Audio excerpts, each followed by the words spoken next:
하지만 교회가 위치하고 있는 지역의 공간을 생각해 보면 분명히 지역성의 중요성은 여전히 강조되어야 하는 것 같기도 합니다. 생각하는 신앙 우러나는 복음 믿음 향기.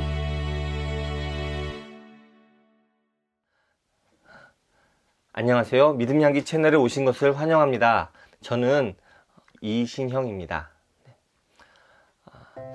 여러분들은 세상 속에서 교회가 어떤 모습으로 살아야 된다고 생각하시나요? 저는 교회가 사회 구성원으로서 이 사회 안에서 감당할 몫이 분명히 있다고 생각을 하거든요. 세상을 섬기고 또 세상을 이끌기도 하는 그러한 교회가 됐으면 좋겠다라는 생각을 합니다. 그래서 오늘은 좀 그러한 내용을 다루는 책 한권 소개하고 나누고자 합니다. 자, 바로 이 책입니다. 일주일 내내 교회로 살아가기. 마이클 프로스트와 크리스티아나 라이스가 같이 쓴 책입니다. 보통 책의 제목을 보면 책의 내용을 짐작할 수 있죠. 이 책의 제목을 보고선 일상생활 속에서 신앙생활을 어떻게 하는지, 또 일상의 삶 속에서 하나님의 향기를 어떻게 풍기면서 살 수 있는지 그렇게 이야기하는 책이라고 생각했습니다. 게다가 표지 부제도 보시면 기독교를 싫어하는 세상에서 그리스도의 몸으로 존재하는 기술, 이렇게 써 있어요. 정말 삶 속에서 믿는 사람이 어떻게 살아야 하는지 이야기해야 하는 책이라고 철석같이 생각했어요. 그런데 책의 내용은 사실 그런 내용이 아니더라고요. 이 책의 내용은 지역사회를 변화시키는 교회의 선교적인 모습을 이야기하는 책입니다. 사실 뒷면에 있는 추천하는 글만 자세히 봤어도 제가 그런 착각을 안 했을 것 같은데 말이죠. 이 책은 하나님을 지속적으로 창조 사역을 하는 산모로 이야기하고 교회를 산모의 출산을 돕는 산파로 바라봅니다. 산파는 직접 창조하지 않죠. 산모에 맞춰서 산모의 창조를 보조합니다. 산모가 겪는 출산의 어려움은 산파의 도움으로 경감되죠.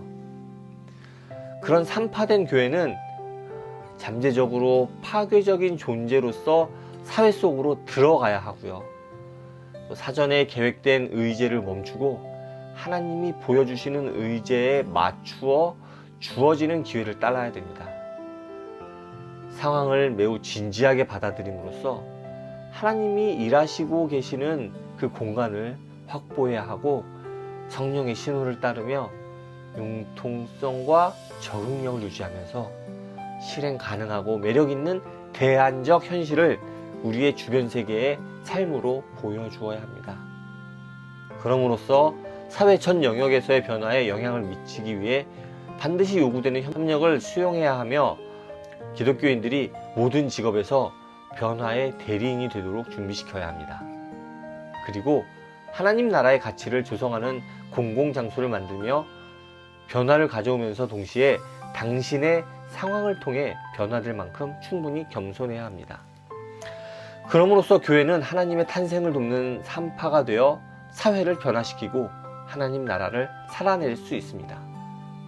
그런데 이 모든 것이 결코 쉽지 않습니다.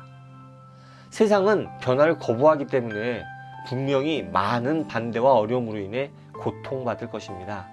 그럼에도 이를 통해 하나님은 세상을 새롭게 창조하시고 하나님의 나라를 이루어 가십니다. 실제로 교회가 그 지역을 어떻게 변화시켜야 하고 변화시킬 수 있는가를 끊임없이 이야기하고 있습니다. 하나님의 방법으로 세상을 존중하며 나아갈 때 교회로서의 역할을 감당하게 되죠. 교회가 세상을 존중하지 않고 하나님을 드러내려고만 할 때 세상은 교회와 멀어지고 하나님을 거부합니다. 예수님께서 자신을 비우시고 우리와 같이 인간이 되신 것처럼 교회는 세상 위에서 세상을 계도하는 것이 아니라 세상 속으로 나아가야 합니다. 이 책은 그런 교회의 모습을 촉구합니다. 그것이 세상을 변화시키는 방법임을 예수님께서 친히 보여주셨습니다. 하지만 실제로 우리는 어떻죠? 교회를 지킨다고 또 하나님을 지킨다고 하면서 세상에 피해를 주지는 않습니까? 세상의 소금과 빛의 역할을 감당함으로 세상의 저항을 받는 것이 아니라 하나님을 핑계 삼아 교회의 입속을 챙김으로써 세상의 지탄을 받고 있지 않은가 돌아보아야 합니다. 하나님은 우리의 생각을 넘어서 일하시잖아요. 우리가 하나님을 외치기보다 하나님의 사랑을 살아내는 것이 중요합니다. 세상을 향해 외치는 목소리는 세상을 이길 수 없습니다. 아무리 진리라고 외쳐대도 삶으로 살아내지 못하는 외침은 공허할 뿐이죠. 말씀이신 예수님이 이 땅에 오셔서 삶으로 살아내셨기 때문에 우리는 그 말씀을 주님으로 고백하고 우리의 삶을 맡길 수 있습니다. 우리도 예수님을 본받아야 합니다. 예수님의 사랑을 세상 속에서 살아내야 합니다. 그들과 함께 살아야 합니다. 그것이 교회가 하나님의 지체가 되는 모습입니다. 또 하나 깊이 생각하게 만드는 부분은 교회의 지역성이었어요. 교회는 그 지역에 뿌리를 내려야 합니다.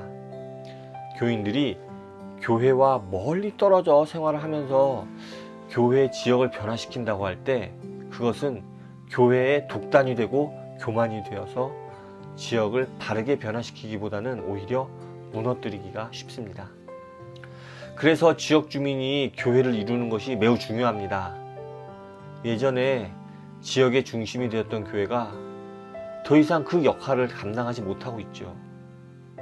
거기에다 우리나라를 이끌어가는 대형 교회들은 지역 주민과 점점 상관이 없어지고 있습니다. 그것이 우리나라 교회 문제점이 아닐까 생각합니다. 한편으로는 코로나 시대를 맞이하여 온라인화되면서 교회 지역성이 예전보다 많이 약화되는 것이 아닌가 하는 생각이 들기도 했습니다. 하지만 교회가 위치하고 있는 지역의 공간을 생각해보면 분명히 지역성의 중요성은 여전히 강조되어야 하는 것 같기도 합니다.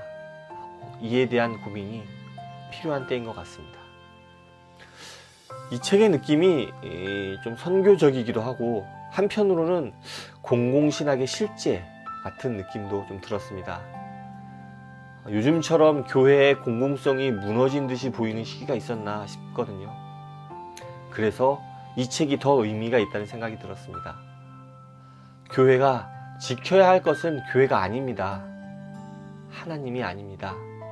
바로 하나님의 사랑을 실천하는 것입니다. 하나님의 나라를 이 땅에서 살아내는 것입니다. 그럴 때 예수님이 기도하신 것처럼 하나님의 나라가 이 땅에 이루어집니다. 제가 오늘 준비한 내용은 여기까지입니다. 세상과 함께하는 교회가 되기를 간절히 기도합니다. 감사합니다. 다음에 또 오세요.